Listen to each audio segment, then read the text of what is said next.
Bonsoir les amis, bienvenue sur Nuria TV. Nous sommes en direct et je suis très heureuse de vous retrouver ce soir. Alors, vous l'avez vu en titre de cette conférence, Voyager en conscience et grandir en amour. Et on va voyager ce soir à travers la planète. Et quoi de mieux pour voyager que Oasis Voyage, la première agence de voyage initiatique à travers le globe. Et je suis très heureuse de recevoir ce soir Eric Grange. Effectivement, on est tous intéressés par différents lieux mystérieux à travers la planète. En plus de ça, il y a l'expérience d'un homme. Et voilà, il y a ton témoignage, ton partage d'expérience, parce que justement, tu as parcouru le globe et tu as vécu pas mal de choses très intéressantes. Voilà, on a eu le temps d'échanger un petit peu pour préparer cette émission-là. Je vis une aventure passionnante puisque j'ai pu allier ma passion qui est l'émerveillement pour la planète avec l'éveil de conscience. Et je suis surtout un créateur d'expériences, alors d'être en agent de voyage et de créer des expériences sur des lieux à la rencontre de personnes qui nous permettent de revenir du voyage un petit peu grandi ou un petit peu plus conscient. En tout cas, c'est mon vœu intime, quoi. La devise que j'ai donnée à mon agence, c'est-à-dire voyager en conscience et grandir en amour. Je crois que notre vie est un voyage initiatique, hein. Pour moi, on n'en finit jamais de grandir en amour. C'est un axe infini.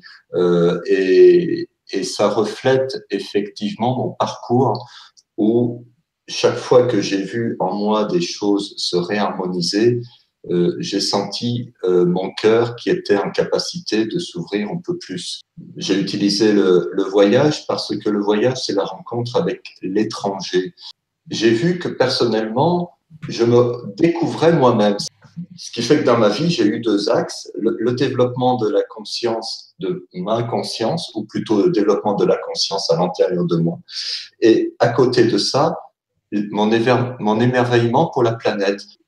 Quand j'étais plus jeune, on va dire, où je me suis toujours intéressé à la vie intérieure, à ce qui se passait à l'intérieur de moi. Et ma rencontre avec le développement personnel, ma première démarche de développement personnel, s'est faite en 1992 dans un univers spirituel assez rare, de la foi Baï, qui est une foi qui est née en Iran, qui est une foi qui a à peu près 150 ans.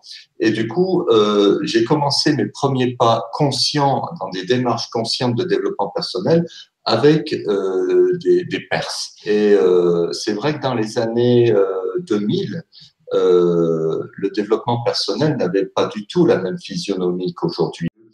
Pourquoi il n'y a pas beaucoup de structures qui vont aller vers la lumière pour mieux intégrer la lumière. Et depuis, j'ai dû faire partir à peu près 1200 personnes sur Bali parce que la vie m'a mis en lien avec des belles personnes balinaises qui, pédagogiquement, savent expliquer à mes groupes justement tous les petits codes de la spiritualité balinaise.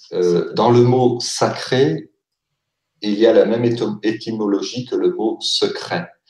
Et à Bali, j'ai appris que les gens sont dans un continuum spirituel, ils sont tout le temps entre deux cérémonies, mais ils ne parlent jamais de spiritualité. Et je trouve ça très intéressant, ce petit décalage de s'inspirer des voies spirituelles et des approches spirituelles qu'on peut avoir autour de soi, mais de rester vraiment centré sur notre fort intérieur et ce que l'on ressent profondément. On est un petit peu des extraterrestres quand nous, occidentaux, on veut aller se plonger dans des univers spirituels qui ne sont pas les nôtres. Et j'ai vu ça dans beaucoup de pays, peut-être parlerons-nous de l'île de Pâques ou d'autres pays, où chaque fois que j'ai rencontré, on va dire, des personnes de sagesse, je n'avais jamais une motivation en face de moi pour aller enseigner à des groupes. Nous constatons depuis 10-15 ans une explosion de chamans, par exemple en Mongolie ou au Pérou. Ce qu'on remarque là, tu commences les choses, tu commences les voyages, tu prends des contacts, tu te renseignes. Ça demande beaucoup de temps, cette préparation, pour organiser un voyage de A à Z? Alors, en fait, il n'y a pas de règle, à vrai dire. Il y a des voyages que je monte en 3 jours, par exemple l'Égypte, mais il y a d'autres contrées, comme par exemple le Tibet. J'ai mis 3 ans avant de trouver les bonnes personnes parce que je tenais à travailler avec des Tibétains et non pas des Chinois.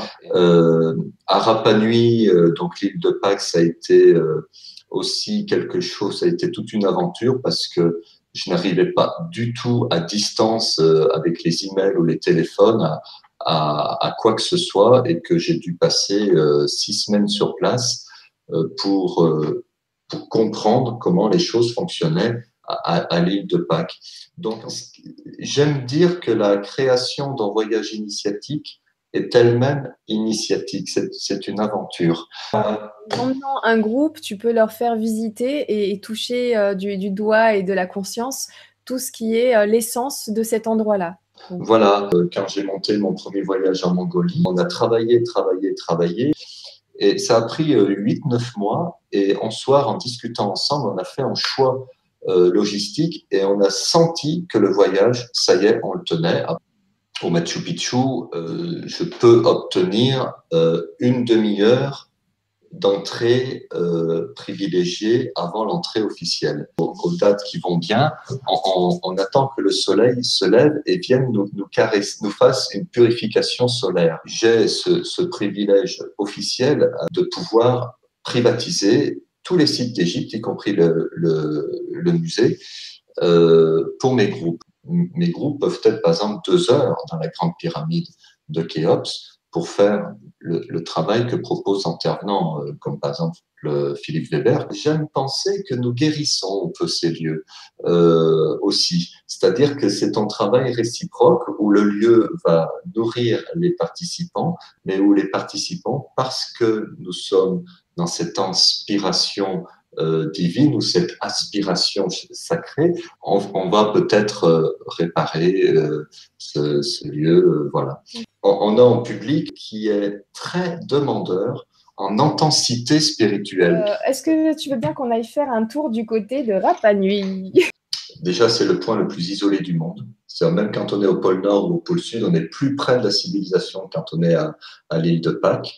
Et quand je suis allé pour la première fois à l'île de Pâques, la personne qui m'a accueilli, c'était un militaire à la retraite. Il y a beaucoup de militaires à la retraite en Polynésie. Il m'a mis en relation et comme ça, de fil en aiguille, j'étais en contact avec Apatita, avec Edgar, avec Carlo, qui s'occupe de tous les rituels qui ont trait au mana sur l'île de Pâques. Okay. Tu parles de l'Australie? Allons en Australie.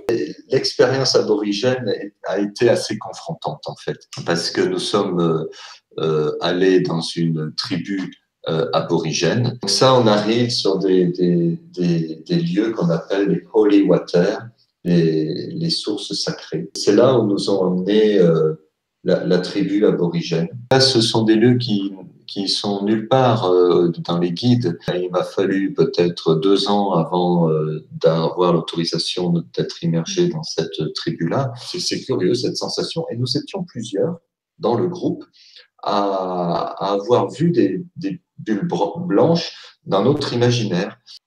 Notre ami aborigène nous a dit « Ah ah, enfin, vous avez vu les bulles blanches, maintenant, on va pouvoir aller dans d'autres lieux. » J'ai trouvé que c'est important d'aller au Tibet parce que quand on est au Potala, eh bien, on voit des centaines de pèlerins chinois et tibétains méditer devant les tombeaux du Dalai Lama. Parce qu'en fait, s'il y a en litige entre le Tibet et la Chine, c'est un litige de frontières, ce n'est pas un litige de religion ou de spiritualité. D'avoir voyagé autant, ça m'a permis de prendre conscience que nous avons mais tellement, nous bénéficions il y a beaucoup de richesse dans l'environnement, dans l'interaction, et que c'est une grâce d'être vivant. Et je m'aperçois que jour après jour, ce sentiment de contacter cette grâce d'être en vie grandit à l'intérieur de moi. C'est peut-être ma voie spirituelle principale, c'est-à-dire la gratitude, la reconnaissance, le fait de dire merci. Alors, petite dernière direction de voyage, le Pérou.